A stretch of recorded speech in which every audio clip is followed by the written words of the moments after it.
طبعا اني دزوا علي يعني هواي من القنوات الفضائيه حتى اغني واشارك ببرامج غنائيه، بس انا ما عندي وقت لهاي الاشياءات يعني، لانه انا ما متفرغ للغنى حقيقه.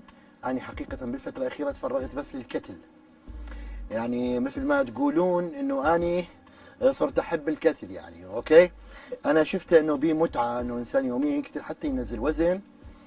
الخشم بدا يصغر، اكو امور بدات تنتفخ عندي يعني اكو مناطق كانت تصير بوتوكس من وحدها يعني، وفيلر صارت يعني. شغل حلو، شغل حلو. اليوم الضيف مالتي من سوء حظه انه ما ظهر بقناه عراقيه، كلها قنوات عربيه.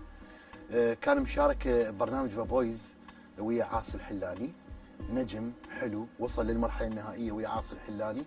يعني تخيلوا قبل من عاصي الحلاني لين ياسر سامي.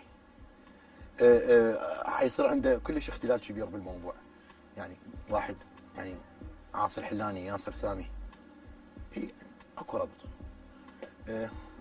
هذاك يقدم له شيء وانا حقدم له شيء. خلينا نشوف نجمنا علي يوسف ايش راح يسوي اليوم. علي يوسف شخصيه كلش هادئه، حبوب، كلش رومانسي، كلش يعني كلش بعيد على موضوع انه واحد يستفزه. خلينا نجرب نشوف اليوم يا استفزينا للنجم ذا فويس علي يوسف ايش راح يسوي. أنا ضيفة وياكم شاعرة. حياك الله. اهلا وسهلا بك. تسلم. أنا صوتت لك يمكن ب$50. تسلميني. أطلبك الثاني. عيوني. رجال ياهن. عيوني لك تفضل. لا صدق اريدك تدعمني قدام المقدم شو اسمه؟ مقدم؟ ايه استاذ ياسر. ياسر سامي. ايه اريد تدعمني قدامه يعني مو صار. ايه زينه. صار. لا مو من عيوني. هو جمال يشي اكو جهه تخلي له. اكيد هذا طبعا. سلم حبيبي من ذوقك. ليش هو حلو؟ شكرا جزيلا. طبعا المشكله انه كلش طويل، كلش شفتونه كلش طويل، واحسه يعني صعب يتنفس، كل صعب. سحفوت اخذه ندخل الاستوديو. اوكي يلا. يسعد مساكم حبايبي المشاهدين، حياكم الله واهلا وسهلا بكم وحلقه جديده وبرنامج ياسر مان. اتمنى لكم ان شاء الله افطار شهي وصيام مقبول واجر ثابت ان شاء الله. الله يحفظ العراق وكل العراقيين يا رب. ان شاء الله بجاه الايام المباركه ينصر اولادنا ويرجعهم سالمين لامهاتهم ولاهلهم وزوجاتهم، ويحفظهم من كل مكروه وينصرهم ان شاء الله على الاعداء. نبدي وياكم رحلتنا اليوم ويا فنان قدر انه يسوي فد شيء مهم جدا بوسط زحمه كبيره من نجوم واصوات مهمه وناس حاولوا بكل الطرق ومن كل بلدان العرب انه يوصلون اللي هو وصل له. وسط هذا الكم الهائل من اصوات جميله قدر انه يترك تاثير كلش كبير على انه يلفت انتباه الفنانين ويختاروه بانه يكون واحد من اهم المنافسين الموجودين في برنامج ذا فويس. نجم يمتلك من الكاريزما ومن الحضور ومن الصوت اللي وصله واهله انه يوصل الى مرحله يكون هو راضي عن نفسه بيها وجمهوره راضي عنها. يبقى مساله التصويت مثل مساله الحظ يا نصيب، يعني مو مشكلته ولا ذنبه، بس يكفي انه وصل لهاي المرحله. ونقول له اهلا وسهلا بيك بنجمنا المحبوب الانيق علي يوسف. تحياتنا لك. تحياتي لك حبيبي ياسر. شلون الصحة؟ اللي فدوى اروح لك. الحمد لله بخير. نورت الاستوديو. الاستوديو اكيد منور باهله طبعا. كان لك حضور كلش حلو، كنا نتابعك وصوتنا لك وحبيناك، وكنا نتمنى انت ولو خلاص انت المرحله اللي وصلتها وانت نجم عربي اصبحت. الحمد لله والشكر. يعني خلاص يعني محبه الناس والجمهور مو بالسهل نقدر نجيبها. الف الحمد لله قدرت احقق هذا الشيء، وان شاء الله جاي اكثر باذن الله. انا اعرف انه انت يعني من خلال معلوماتي انه انا جمعتها عليك، اعرف انه انت اساسا تحب عاصي الحلاني. بالضبط. تحب هذا الفنان، يعني من اختاريته لان انت تحبه يعني. صدق انا قبل لا اشترك بالبرنامج كنت حلمان بيه بحلم انه انا مشترك ايش قد حلو. اي والله. انت بالعاده هيك يعني انه من تحلم شيء يصير؟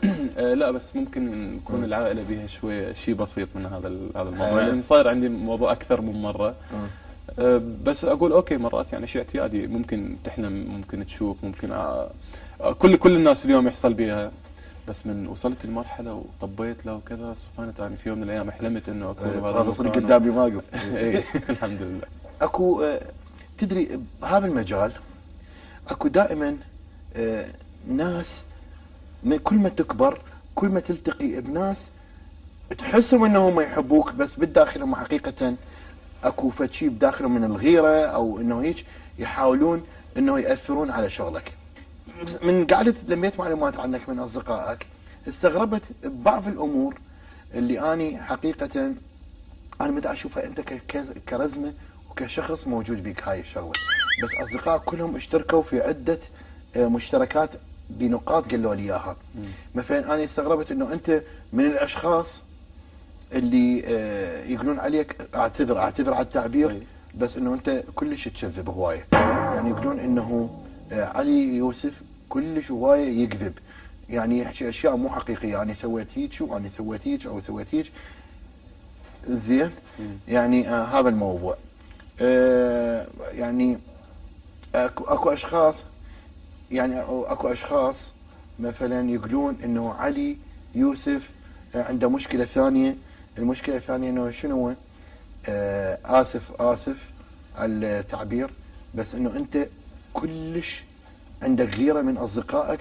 مثلا قاعد بمكان اذا شفت مشروع دا يصير ويا ملحن او شاعر ويا هاي تحس الاغنية هاي حتضرب، تروح تخرب المشروع من وراهم وبدأوا يلمسون هاي الامور. تريد نجاوبك هسه المفروض غير؟ طيب اوكي. اجاوبك على النقطة الثانية قبل الاولى. النقطة الثانية للاسف انه انا لحد الان ما عندي اصدقاء فنانين. ما عندك؟ ما ملتقي باي؟ لا للاسف انا ما ملتقي باي شخص فيهم، وما ملتقي باي استوديوهات غير استوديو واحد اللي هو استوديو صديقي واخوي همام. وانا عايش برا كنت اصلا، يعني ما صار لي اسبوعين من اجيت لبغداد وراجع ان شاء الله. واحنا اول قناه فضائيه تلتقي. تشرفت جدا حبيب قلبي حبيبي انت. فانا ما عندي علاقات باي شخص. هذا الموضوع علي اكس طبعا، لان ما عندي علاقات باي شخص. ما تعرف واحد؟ لا اكيد طبعا لا. ولحد الان انا ما تعاملت غير بس ويا الاستاذ علي بدر باغنيه من الاغاني اللي انتاج ماجد المهندس. حلو. الاغنيه كملت وراح تتصور ان شاء الله بعد كم يوم. تعال العين. تعال العين. شو تقول؟ لو انت تحرق؟ لا خلي تكون مفاجأة حلوة. هاي بالعيد تنزل ان شاء الله. ان شاء الله بالعيد. فشغلي كله ياسر محدود. انا من نوع الانسان اللي ما احب التقي بناس. حلو. انا اسف لهالكلام بس لا اكيد انت حابب انه يكون لا يعني انا حريص على شغلي كلش. هاي واحد. اثنين ما له داعي، يعني انه ما له داعي انه اجي انا اليوم التقي مجرد وجودي باستوديو على شنو يعني. على شنو؟ حتى موضوع الحلم يعني سمعته من اكثر من واحد انه انت يعني حلمان باشياء ثانيه. يعني مثلا قالوا لي واحد يعني محتمل الامور انت حلمان انه انت تلتقي بكاظم الساهر وكاظم الساهر دز عليك على اساس ورحت له. يعني هذول ناس تحب تحكي وتكره. انا ما عندي علاقات باي احد. ما عندك. فهذا ينفي هذا كله يعني. يعني معروف عني هذول هم اللي يسوقون نفسهم بك كاصدقاء. معروف عني اسف بس منهم اصدقائي اللي تحكي عنهم، لان انا اللي معروف عني ما اعرف اي شخص ببغداد. انا اسف وما اعرف فنانين ان كانوا ممثلين او اعلاميين او حتى مطربين. انا ما عندي علاقات فيهم غير قليله، ممكن ايام المعهد معهد فنون جميل. يعني حتى عنده حاله نفسيه انه هيك يصفن وعلى غفله يعني يحكي حكي ويا روحه وبعدين يقوم يهذي وبعدين يقوم يهمبل. هذا الكلام ما له اي صحه.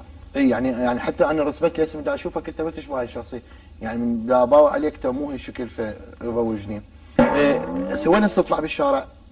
تدري ماكو حب بالمطلق وماكو كره بالمطلق. يعني اكو ناس تحبك ومتابعتك، واني والناس اللي احبك واصوت لك. اوكي. حنشوف استطلاع، لكن قبلها عندي فقره انه سرعه بديهيه. نشوف سرعه البديهيه عندك. هذا توقيت يصير عليه ونشوف شلون لازم تكون اجاباتك. حسألك اسئله ما لها علاقه. اوكي. 1 2 3. اذا تحب الكبه تزوج مصراويه، واذا تحب السمك تزوج بصراويه. ضلك الفلافل احسن لي حتى تعيش بسلام. مو واذا تحب تعيش بسلام وكل فلافل. حلو. شنو قمه الخوف؟ بالنسبه لي انا إيه. ما عندي. ما عندك خوف، ما تخاف من اي شيء. زين، شنو الفقرة المفروض تكون موجودة كشرط اساسي بعقد الزواج؟ تاريخ الانهاء بصراحه. كل العقود فيها تاريخ تاريخ. ليش عقد الزواج ما في؟ مشكلة. المفروض يحددون فترة. انت متزوج لو لا بعدك؟ لا بعد. بعدك على الفلافل. بعدني على الفلافل. مبروك عليك. يلا اوكي. يقول لك سؤال: لا تنظر الى الماضي ولا الى المستقبل. زين، المفروض واحد ينوم يباوع بلقى وخلص من المساله كلها لا تبالغ. بك انت قالك الف من ماشي امورك فيه. زين، شنو اشهر كذبه يقولها الاهل؟ صراحه بالنسبه لي كانوا يطلعون يعني سفره ومسواقه ونسينا نجيب لك شيء خفنا ما يعجبك او كذا. اي يما صدق الله. كلش حلوه سمعت فديتك، حبيت. نرجع انه اكو قلنا لك انه ماكو حب المطلق، ماكو كره بالمطلق، اكو ناس تحبك. انا حبيتك، انا صوتت لك بالبيت. اصدقائي من كنا قاعدين بالمرحله النهائيه ظلينا نصوت لك. اصدقائنا والولد ظلينا قاعدين تحمسنا لك، لانه يعني شاب انيق ومرتب وهيك حضور وكاريزما وفشي، يعني تستحق انه تكون نجم عربي يعني مثل كاظم ومثل ماجد ومثل بقيه الولد حاتم واصدقائنا وليد الشامي، وكاركترك ووضعك وكله. يعني انت مشروع نجم مهم. الله يحميك يا رب. مشروع نجم لانه اكو شخصيه، اكو كاريزما، واكو هيك. هذا من داخلك. خلينا نشوف استطلاع راي الناس اللي سويناه بالشارع. نسال الغنى شنو؟ سمعت اصلا جابي واسطه يعني ذا فويس، صوته ما حلو. والله مو فنان، ما عنده صوت، بس زلقها راح زلقها بذا فويس وما فاز. صوته كلش حلو، اتوقع له مستقبل جميل واتمنى له موفقيه.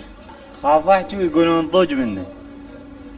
انا بالنسبه لي ما اعرف، بس شفته بذا فويس دخل بهذا البرنامج وما نجح، فشل. فهو كله بالموضوع، يعني قوته تريد تصير فنان، شوف له غير شغله، اشتغل محل مال ملابس مثلا، يعني شكلك مقبول مالي الشغل. هو في الفن شنو سلبتي قوه؟ حقيقة يعني هاي آراء الناس اللي يعني كانت موجودة بالشارع وسألناها. اكو شخص كان حابك جدا، واكو اشخاص يعني كان هذا رأيهم. كنسبة وتناسب، انت شنو ممكن تجاوبهم؟ اجاوبهم لهم؟ يعني شو بالعكس هم يجاوبون نفسهم. كل شخص اليوم اكو كثير ناس تحبه، وبضعف الناس اللي تحبه اكو ناس تكرهه. كاظم الساهر 3/4 العالم ممكن ما يكونون حابيه بالاول، ما حد كان يحبه. ماجد المهندس خلطني مجال. ماجد المهندس لحد هذا اليوم نسبة كثيرة من العراقيين ما يحبون ماجد المهندس. نسبة يعني كثيرة ما تحب ماجد المهندس. ماجد انسان تشبه روحك بيهم يعني شوي بهالمرحلة اللي من هو؟ انا ما دا اشبه نفسي بيهم، يعني او تقارن نفسك بيهم. خلي اخدمك. انا دا احكي لك على ناس كبار. يلا اوكي. دا احكي لك على ناس كبار على امثال كبيرة. زين اوكي. خلينا نطلع من هذا الموضوع. انت خليني لا ما راح اطلع وياك، لا ابدا. نطلع معمد وقت البرنامج يعني عندي فقرة ثانية. اعطيني مجال. زين انت طلعتي 3 أو 4. اي صح. انا واصل مرحلة الحمد لله من ملايين صوتوا بيها حتى اقدر اوصل بالفاينل. محبيك وانا واحد من عندهم. تسلم لي الله يخليك. انا واحد من عندهم. الله يخليك. انا واحد من اللي يحبوك. بس ما اعرف، خلينا ننتقل للفقرة الثانية. حسيتك كلش استفزك الموضوع يعني. ابدا لا بالعكس يعني انت اللي استفزك يمكن. لا انا ابد والله يعني انا حاب يعني قلت لك انا مبوجني رايهم بيك، يعني انا احبك. عندنا هسه بالسوشيال ميديا علي يوسف، تدري الان اصبحت السوشيال ميديا لها تاثير كبير تشبه تاثير الفضائيات. يعني اكو نجوم على السوشيال ميديا هم مو ظاهرين على الفضائيات، بس اشتهروا وصاروا نجوم كبار، والناس قامت تعرفهم من خلال رواد السوشيال ميديا. اوكي طيب. واحدة من هاي الرواد اللي موجودين، عندنا نجمة ظهرت على السوشيال ميديا، سوت ضجة، حصلت على الموقع مالتها مشاهدات كلش عالية. حبيت انه استضيفها. خلي بس نشوف الفيس مالتها، فيسبوك ايش قد موصل. اوكي هنا عندي لوليتا، اسمها لوليتا، تقرا شعر وهيك. قال لي شفتها يمكن بغرفة المكياج. اتوقع اي موصله 111 مليون و685 الف. يعني كريستيانو ما عنده هالقد، يمكن ميسي. 100 وش قد؟ اوكي نعم 100 وش قد؟ 111 مليون. طيب اوكي. نروح على التويتر. تويتر واصله 9 ميجا، يعني 9 مليون. عندك هنا اللايكس عندها 2,373,000. اوكي، حتى يمكن شويه نسحب الزوم حتى يمكن واصله الى مرحله انه يعني رقم كبير، انا اشوفه رقم كلش كبير. زين، هاي الارقام الكبيره وهي ما ظاهره لا شاشه ولا، هاي مجرد تسوي فيديوهات لروحها كشعر تقرا، وهي تسوي فيديوهات سيلفي نفسها وتنزلها. خلي نلتقي بيها، نطلع من الصوره نلتقي بيها ونشوف. مرحبا لوليتا. اهلا شلون وسهلا صحة؟ بك استاذ. كل عام وانت بخير. وانتم بالف خير، كل عام وانت بخير انت استاذ. بألف خير، الله يسلمك. مرحبا لوليتا. 111 مليون رقم كلش مبالغ به، رقم كلش كبير. برايك ليه صار عندك هذا الرقم؟ اول شيء صار لك ايش قد داخله على السوشيال ميديا؟ 5 اشهر. 5 اشهر 111 مليون؟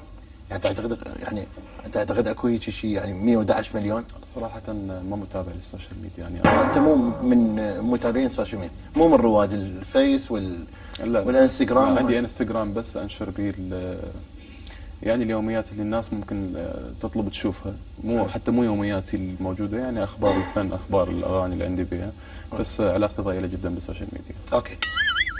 عموما فهذا رقم كلش كبير ومهول، 111 مليون، يمكن نجوم عالميين يوصلوا له. يا والدة انت 96. شنو موهبتك؟ شعر. نسمع شوية منك؟ جدا. يلا. كله منك. انت اللي خليتيني احبك واحصد من الحب عذاب، وانت قصيتي لي جنح وطيريتيني بضباب، وانت وحدك عذبيتيني واني ادري بالغرام بلا يباب. هاك اخذ الضكتة انا وكف لومك، كف لومك كافي، ما اريد العتاب. العتب لو ينفع كنت انا العاتب، العتب ما ينفع ولا يغير المصاب، والندم واللوج وكلمات الحسافل كلها نار تزيدنا. انسادي بيك يلقى التماض وبالسعادة الا بربيعك، عيش ليل يلقى التما عاش لي رياك، واني تاليت من بعد وما سويت 5 فلوس عندك كله منك، انت اللي خليتيني احبك. احسنت. حبيت؟ ان شاء الله. شنو اللي حبيت بها؟ طريقة الاداء، الكلمات، شنو؟ انا يهمني بصراحة هذا الموضوع بعيد عنه، يعني انه انا اجي اقيم اليوم انسان، لا ما اقدر انا. بس يعني كشكل عام يعني كانت زينة؟ يعني اوكي اكيد، بس ما اقدر انطيك رايي يعني. ما تقدر بالشعر يعني، بس لا انا طريقة الاداء. تريدني اقيمها يعني؟ العفو. مو تقيمها، اعطيني رايك بيها، انه طريقة الشعر طريقة لا رأيك أنت. رائع. حلوة؟ اكيد. حلو. انا حقيقة بدأ اشوف هالشكل امام الحجم اللي انت ماخذته.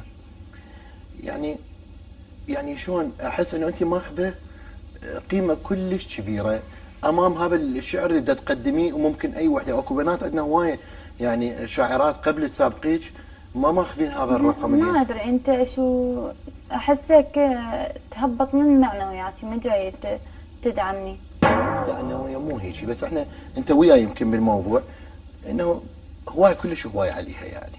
اوكي بس يعني ما يصير تحكينا بهالطريقة، انا مقدم وجايبك. العالم تتجاوز علي، بدي اسمع. ما يخاف تتجاوز علي هذا يعني اوكي انت شكو انه لا بس دقيقة، حاسس اني طريقتك بالحكي انا مسوي عليك فضل. قطعت التسمم اي يمكن بس مي.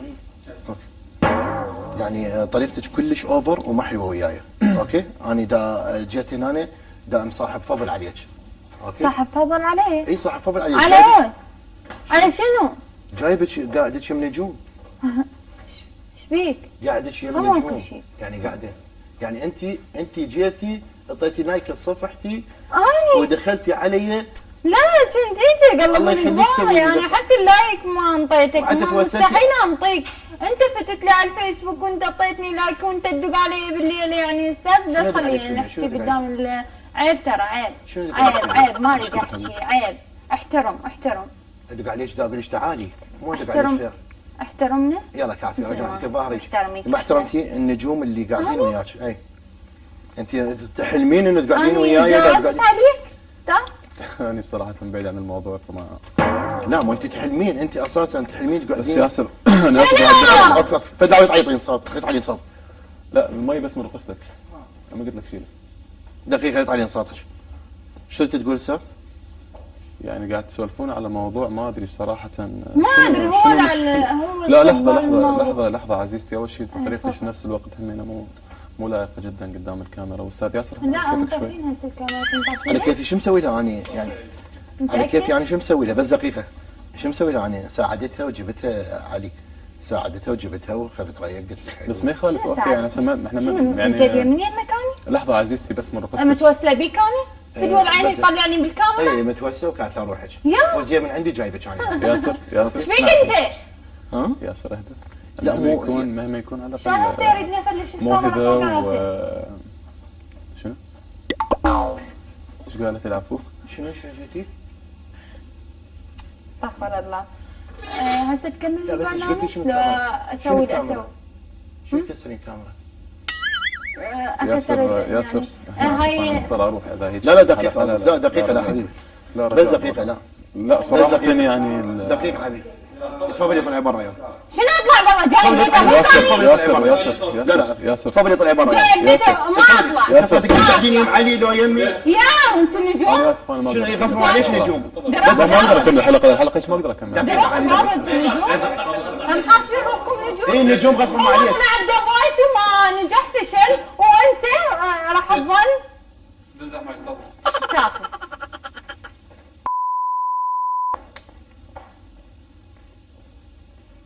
والله عاد جايبينه.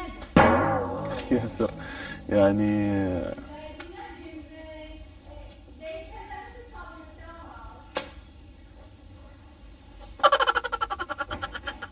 علي انت شنو تريد تطلع شو اسمك؟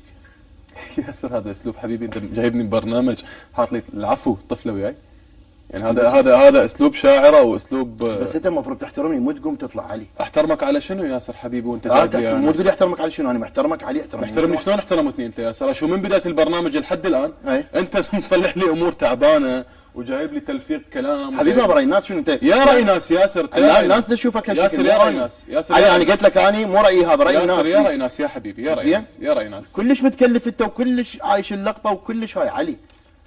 ياسر حبيبي من بدايه المشوار انا وياك محترم، خليني وياك محترم لا رجاء انا محترم وياك بس انت ما رجاء احترمتني. رجاء نعم استاذ. اي استاذ طول اجوره خليه يروح هاي. شنو هو؟ طول اجوره يلا هاي خلاص انتهى الموضوع البرنامج انتهى. علي انت لحظه محترم بس عيد ليها مره ثانيه شنو قلت؟ اقول لك طول اجور مالته حبيبي. طول اجور انتهى الموضوع. ياسر قاعد تحسبون كم واحد هنا انا؟ اي والله ما يفكك من عندي صدقني. لا تحكي بهالطريقه. شنو هو؟ لا تحكي بهالطريقه دير بالك. ما احكي وياك بشنو؟ لا تحكي بهالطريقه دير بالك. هي اخلاقك؟ هي اسلوبك فنان انت؟ زين ما لا مسويها قدامي كان فلشت يلا وجهك. كان قتلتك تدري لا وسام يلا تعال قتلك يا اسد تعال بس انت فارغ.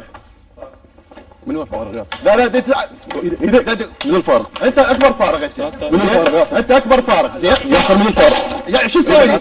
شو تسوي؟ انا ضعيف عفقا شو يسوي؟ عفوا انا فارغ غير انا فارغ. ايش فيك اعطيني بابا؟ مجال اعطيني مجال اعطيني مجال اعطوني حسه فيك وينها؟ حسه فيك مالتي وين حسه اعطيني فيك؟ مجال اعطيني حسه مجال فيك وينها؟ اعطيني مجال يا طفل يا زاطر شوي. اعطيني مجال انا طفل؟ انا علمك يلا انا علمك بس مو صوتك. صوتك جابك هنا واللي سواك اساسا اعتبرك. ياسر احترم نفسك ياسر احترم نفسك ياسر احترم نفسك لا شو تسوي لي؟ لا شو تسوي لي يعني؟ احترم نفسك. شو تسوي لي؟ كل شوي تقدر تسوي؟ اكبر فارغ هاي بس تلزم ايدي. خاف لا كتلك. هذا المحترم قدام العالم وما اسوي لك شيء خاف لا كتلك. فارغ. ما اسوي لك شيء يلا برا طول جرة يلا يلا يلا شوي يلا بابا تعرف شو يسوي؟ اعطيني مجال يلا اعطيني مجال يلا حبيبي يلا وسام اعطيني مجال شوي يلا اعطيني مجال بس عفوا بالله بس عفوا ثواني خلينا نشوف شو وسام. يسوي خلينا نشوف شو يسوي خلينا نشوف شو يسوي بالله عفوا يا فارغ بروسي عسل شوي حبيبي شوي عفوا خلينا نشوف شو يسوي بيدي ما يلا ما تقدر تضرب انت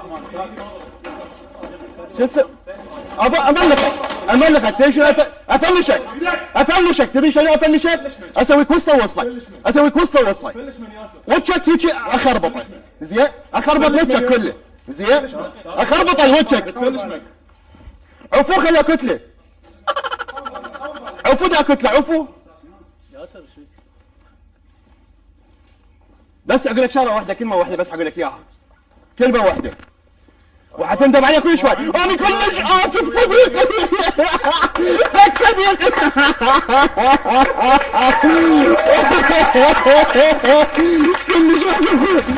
كلش كاميرا خفية. لا وقرا ما تطلع والنبي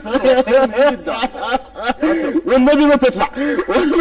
صفقة اخويا صفقة. لا ما تطلع والله ما تطلع. اسف حبيبي اسف صديقي. تعال شرف. لا شرف وصلنا بالله. يلا قابل اهدى صديقي حبيبي اسف حبيبي. صفقة اخويا. حبيب قلبي حبيبي. خلينا نمسك لا بدعتي لا ما تزعل مني. لا ما تزعل مني رجل ونس العالم. كنا اول ما تطلع على الكاميرا وتتوقعت صدق والله ما توقعت. لا بس خلي ارتب لك.